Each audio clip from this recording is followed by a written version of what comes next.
Here we are going to open the Zoom app. This is the landing page of the Zoom app. We'll be going to use our permanent meeting ID. I have two meetings here now. If I click on this second button here that says meetings, I click on it. I have a meeting that I've scheduled before, and I have my permanent meeting ID. This is a temporary link. It's temporary and not permanent. It will disappear after the expiration of this date and time.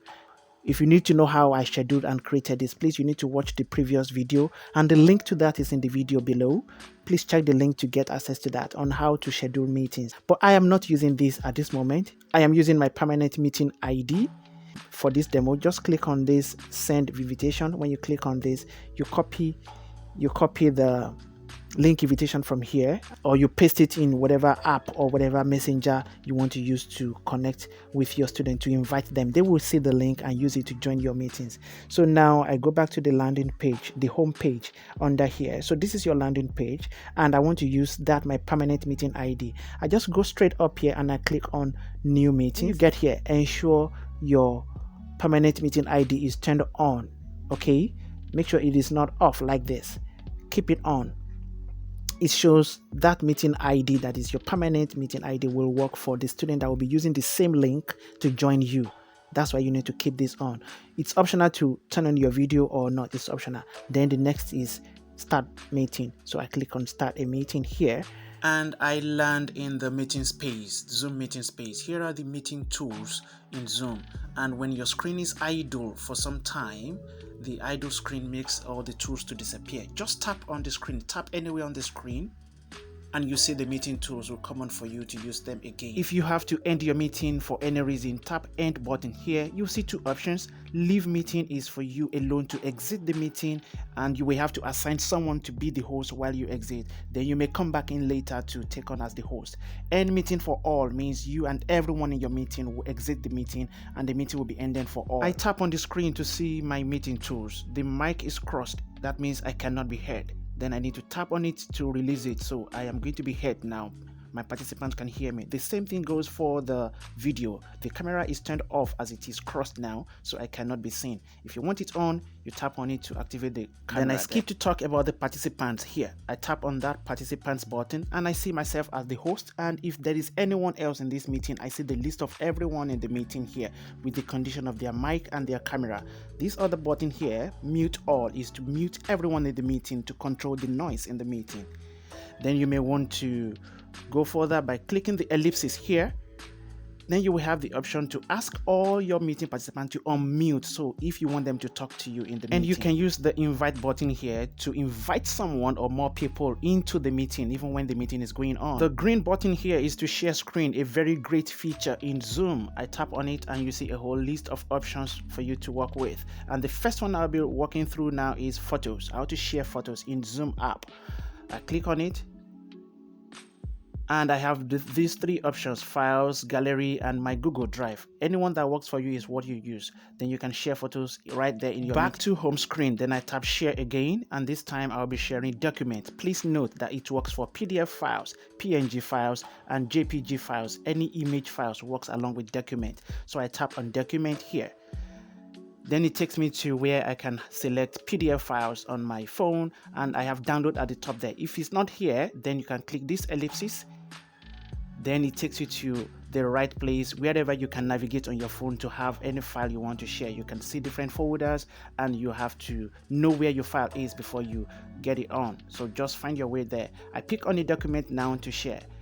When I tap on the screen, I see the meeting tools. This pencil icon is for annotation. I tap on it. Then you may see a pop-up like who may see what you share. You may use the X there to take it away. Then the meeting tools are here. You can see all these tools are for annotation. You can just walk around them as you want. At this point, I would recommend that you turn your phone to auto rotate and rotate to landscape. It helps your viewer to view in a better way, as in what you share. Now, when you're sharing your screen, you can pinch on the content you're sharing and zoom. You can drag up or down. You can zoom in and out. This works great. Just whatever you want your audience to concentrate on. And this white button here is for you to scroll through pages of the document. As you drag the white ball there, you can see the pages are being changed there. When you get to the right page, you can release and you have a view of the page you want to show. It's amazing that while you're sharing your screen, you can still control activities in your meeting, like the mic button, your video camera button, like the participants. You can still see your participants. You can still do more. You can still know who is still in the meeting or not. And when you tap on this more button here, the ellipses, you can see chat to chat with them right there when you're still sharing your screen. And you can see the emojis at the bottom there as well to make reactions right there when you are still sharing your screen. That's amazing. Back to home screen, I click on share screen again, the green button there, and this time we'll be scrolling down to share whiteboard. So I click on share whiteboard. This is a very great feature in Zoom mobile app. And this is my whiteboard here. To rotate to landscape view, slide down from the top of the screen, then I tap on auto rotate on my screen. Look for this feature and activate it in your own too. Then you rotate to landscape just like this. It helps your viewer to have good content display. The first button here is the pen. You can use the pen to draw, you can use it to write. If you feel disturbed with who can see what you share, use this X to take it away. If you feel it's disturbing, I take that away. Then I can continue annotating on the screen. You can see all these are the annotation tools to work with. The first one is the pen, like I said before. I can use it to draw. For instance, I can use it to draw something that looks like a tree.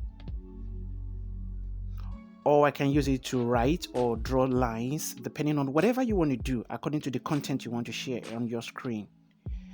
This button here is to undo. If there is any mistake, press that button. It takes the last action away. The button beside it is for you to redo whatever you have undone. So I use this button to redo and redo and redo again. So you can work with those two to help yourself. And the other one is the eraser button. I tap on the eraser button now. I have activated the eraser. So anywhere you swipe your finger on now, whatever you draw or whatever you write there goes away, just like this. Then I use the undo button to bring it back. And you can change the color of the pen. It doesn't have to be red. If you like other colors like black, blue, green, or yellow, they are there. So you tap on this color here, you see a list of different colors. Choose whichever one you want and you can work with that. And the next one is the thickness of the pen. This one is for you to change it to a very thick one like this, or you change it to a very thin pen like this. And the next one is the laser pointer. You can use the laser pointer to call attention of your audience or your participants to whatever area of the screen you want them to focus on as you move the laser on the screen. The next one is to delete the annotation. If you tap on the delete button here, then you have the options to delete your drawing alone or you delete all drawing. That is in case your students or your participants have already annotated while the meeting is going on or while the lesson is going on. So you can either delete for yourself alone or delete for all.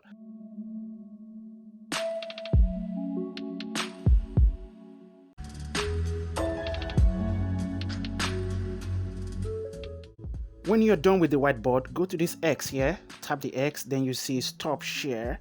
So I click on this red button to stop share, then you land on the home page. I click on the green share button again to show you the last share screen feature, and this time you'll be sharing the entire screen. So I click on screen from the option share screen, asking your permission to share whatever you display on your screen. Start now. And wherever you go on your phone, whatever you do, whichever app you open, whatever you show them will be displayed live on your participants' view.